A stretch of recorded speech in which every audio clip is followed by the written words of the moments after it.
In all seriousness, I come here not to dispute the suggestion that I haven't yet achieved enough in my life. First of all, Michelle concurs with that assessment. She has a long list of things that I have not yet done, waiting for me when I get home. But more than that, I come to embrace the notion that I haven't done enough in my life. I heartily concur. I come to affirm that one's title, even a title like President of the United States, says very little about how well one's life has been led. That no matter how much you've done or how successful you've been, there's always more to do, always more to learn, and always more to achieve.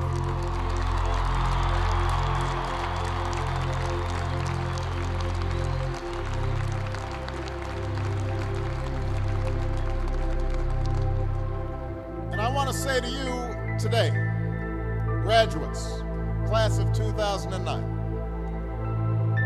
that despite having achieved a remarkable milestone in your life,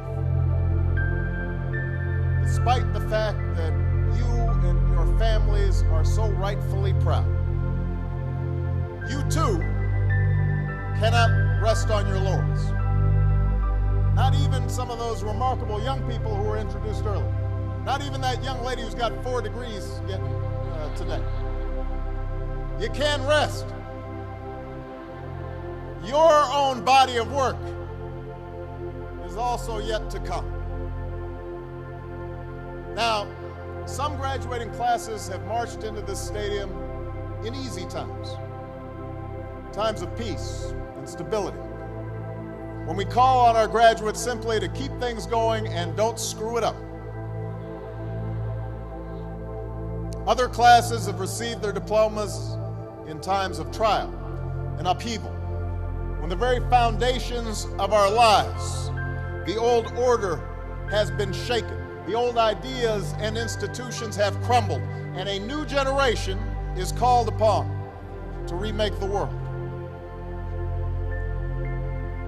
It should be clear to you by now the category into which all of you fall. For we gather here tonight in times of extraordinary difficulty for the nation and for the world. The economy remains in the midst of a historic recession, the worst we've seen since the Great Depression. The result in part of greed and irresponsibility that rippled out from Wall Street and Washington as we spent beyond our means and failed to make hard choices.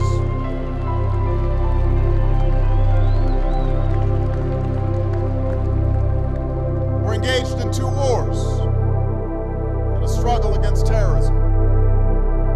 The threats of climate change, nuclear proliferation, and pandemic defy national boundaries and easy solutions. For many of you, these challenges are also felt in more personal terms. Perhaps you're still looking for a job. You're struggling to figure out what career path makes sense in this disrupted economy. Maybe you've got student loans. No, you definitely have student loans.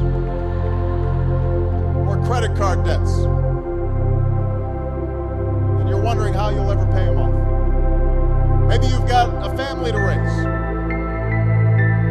And you're wondering how you'll ensure that your children have the same opportunities you've had to get an education and pursue their dreams. Now, in the face of these challenges, it may be tempting to fall back on the formulas for success that have been peddled so frequently in recent years. It goes something like this. You're taught to chase after all the usual brass rings. You try to be on this who's list or that top 100 list. You chase after the big money. You figure out how big your corner office is. You worry about whether you have a fancy enough title or a fancy enough car.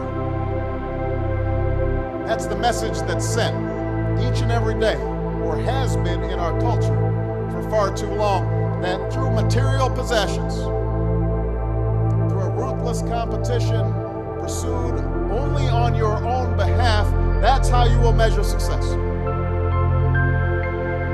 Now you can take that road, and it may work for some. But at this critical juncture in our nation's history, this difficult time, let me suggest that such an approach won't get you where you want to go. It displays a poverty of ambition. That in fact, the elevation of appearance over substance, of celebrity over character, of short-term gains over lasting achievement, is precisely what your generation needs to help end. Now,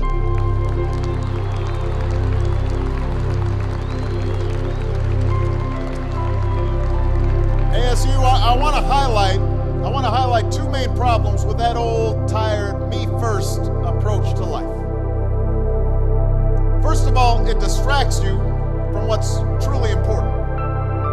It may lead you to compromise your values and your principles and your commitments. Think about it. It's in chasing titles and status, in worrying about the next election, rather than the national interest and the interests of those who you're supposed to represent, that politicians so often lose their ways in Washington. They spend time thinking about polls, but not about principle. It was in pursuit of gaudy short-term profits and the bonuses that came with them that so many folks lost their way on Wall Street, engaging in extraordinary risks with other people's money. In contrast, the leaders we revere, the businesses and institutions that last, they are not generally the result of a narrow pursuit of popularity or personal advancement, but of devotion to some bigger purpose, the preservation of the Union, or the determination to lift a country out of a depression, the creation of a quality product, a commitment to your customers, your workers, your shareholders, and your community, a commitment to make sure that an institution like ASU is inclusive and diverse and giving opportunity to all. That's a hallmark of real success.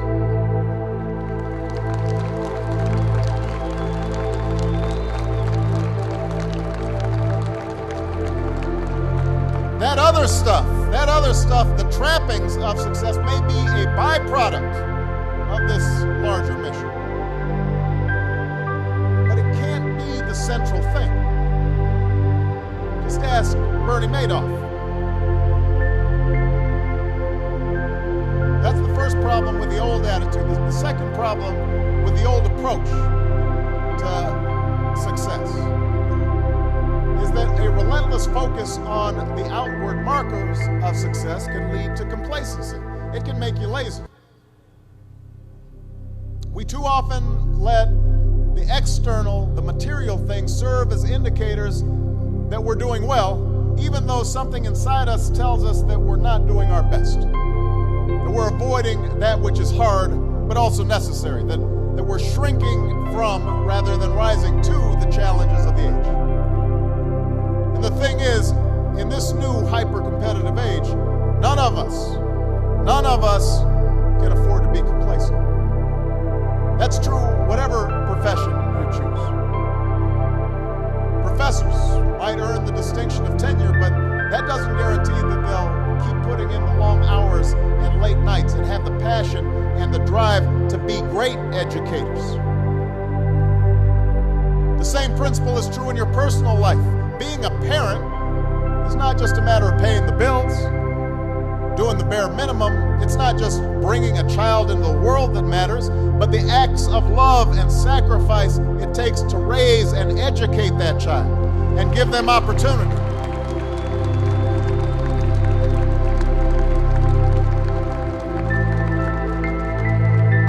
It can happen to presidents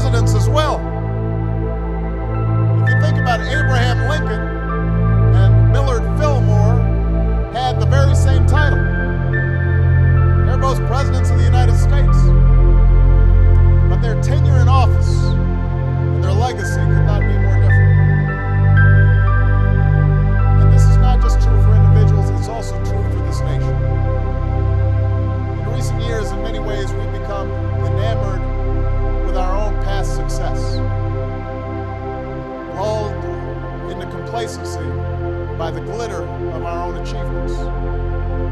We become accustomed to the title of military superpower, forgetting the qualities that got us there. Not just the power of our weapons, but the discipline and valor and the code of conduct of our men and women in uniform.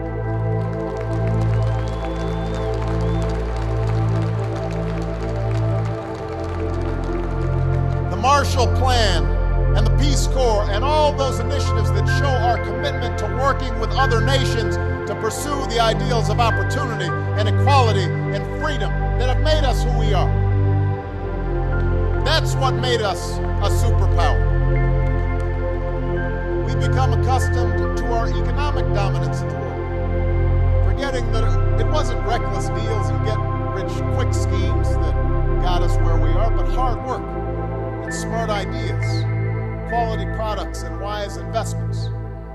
We started taking shortcuts. We started living on credit instead of building up savings. We saw businesses focus more on rebranding and repackaging than innovating and developing new ideas that improve our lives. All the while, the rest of the world has grown hungrier, more restless, in constant motion to build and to discover, not content with where they are right now, determined to strive for more. They're coming. So graduates, it's now abundantly clear that we need to start doing things a little bit different. In your own lives, you'll need to continuously adapt to a continuously changing economy. You'll end up having more than one job and more than one career over the course of your life. You'll have to keep on gaining new skills, possibly even new degrees. And you'll have to keep on taking risks as new opportunities arise. And as a nation, we'll need a fundamental change of perspective and attitude. It's clear that we need to build a new foundation, a stronger foundation for our economy and our prosperity. Rethinking how we grow our economy, how we use energy, how we educate our children, how we care for our sick, how we treat our environment. Many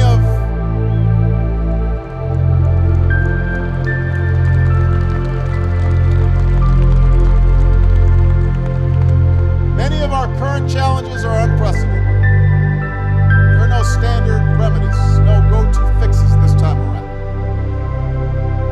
In class of 2009, that's why we're going to need your help. We need young people like you to step up. We need your daring. We need your enthusiasm. We need your energy. We need your imagination.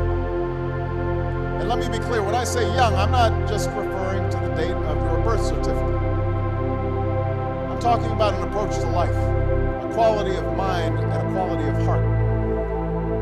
A willingness to follow your passions, regardless of whether they lead to fortune and fame. A willingness to question conventional wisdom and rethink old dogmas. A lack of regard for all the traditional markers of status and prestige. And a commitment instead to doing what's meaningful to you, what helps others, what makes a difference in this world.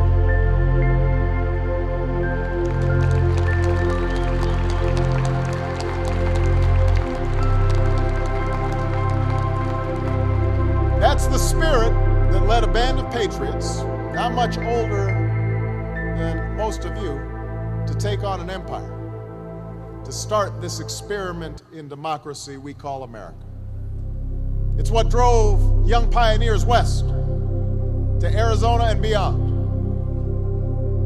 It's what drove young women to reach for the ballot, what inspired a 30-year-old escaped slave to run an underground railroad to freedom,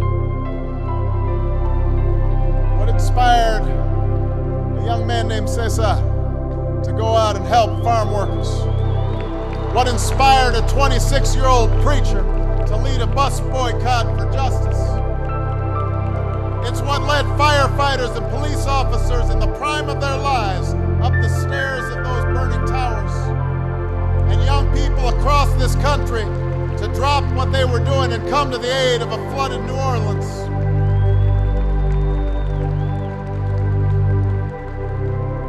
It's what led two guys in a garage named Hewlett and Packard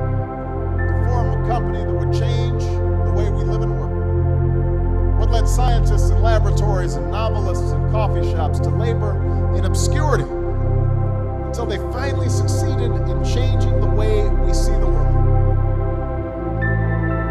That's the great American story. Young people just like you, following their passions, determined to meet the times on their own terms. They weren't doing it for the money. Their titles weren't fancy. Ex-slave, minister, student, citizen. A whole bunch of them didn't get honorary degrees. But they changed the course of history, and so can you, ASU. So can you, class of 2009.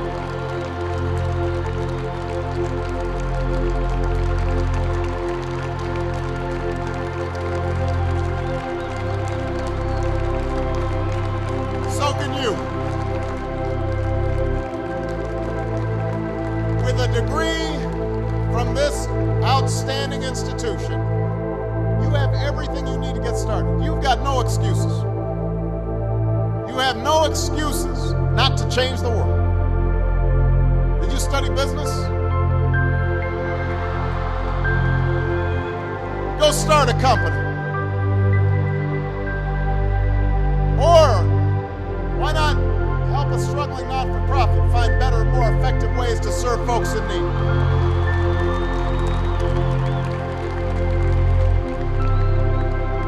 You study nursing?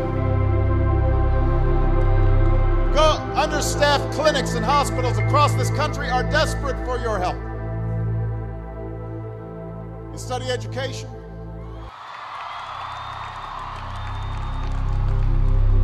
Teach in a high-need school where the kids really need you. Give a chance to kids who can't get everything they need maybe in their neighborhood, maybe not even in their home, but we can't afford to give up on them. Prepare them to compete for any job anywhere in the world.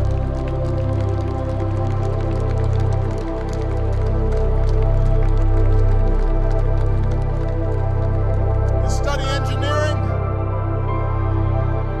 Help us lead a green revolution, developing new sources of clean energy that will power our economy and preserve our planet. You can also make in smaller, more individual ways.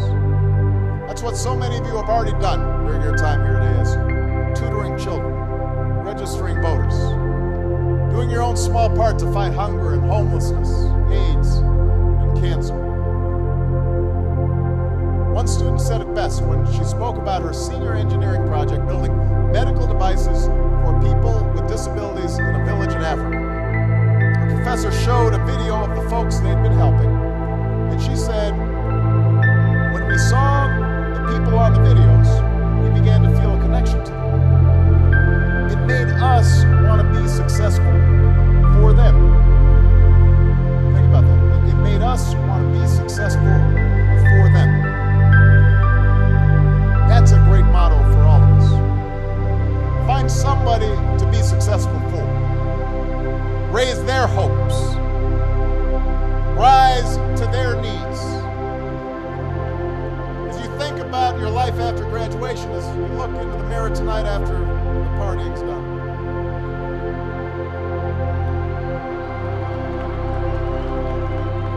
that shouldn't get such a big cheer. You may look in the mirror tonight and you may see somebody who's not really sure what to do with their lives. That's what you may see, but a troubled child might look at you and see a mentor. A homebound senior citizen might see a lifeline. The folks at your local homeless shelter might see a friend.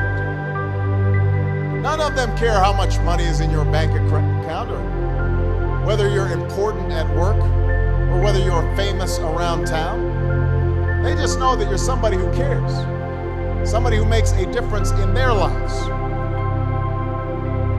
So class of 2009, that's what building a body of work is all about. It's about the daily labor, the many individual acts, the choices large and small that add up over time, over a lifetime, to to a lasting legacy. That's what you want on your tombstone. It's about not being satisfied with the latest achievement, the latest gold star, because the one thing I know about a body of work is that it's never finished. It's cumulative. It deepens and expands with each day that you give your best, each day that you give back and contribute to the life of your community and your nation. You may have setbacks and you may have failures, but you're not done. You're not even getting started, not by a long shot. And if you ever forget that, just look to history. Thomas Paine was a failed corset maker, a failed teacher, and a failed tax collector before he made his mark on history with a little book called Common Sense that helped ignite a revolution.